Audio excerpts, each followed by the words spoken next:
Hello, kumusta mga nanay? Ito na naman po si Mama Beng. Ako po ay nagluto ng aming pananghalian.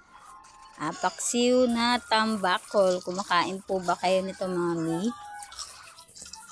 Ang paksiw na tambakol ni Mama Beng na may 7 anak. Ayan. Magandang umaga po sa inyong lahat, mga mi.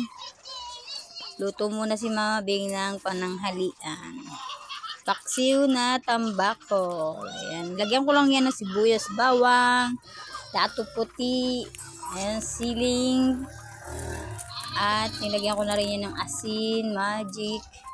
Pinagsama-sama ko na yan, with love yan, mga mi, ha. At isinalang ko na rin yan para po pakuluan ng ilang minuto lang kasi madali lang naman pulutuin ang ating tambakol na paksiw. Ayan, papakuluan lang natin ng ilang minuto yan. At charan, luto na ang ating tambakol. Paksiw na tambakol. Kain po tayo. Salamat po sa panonood.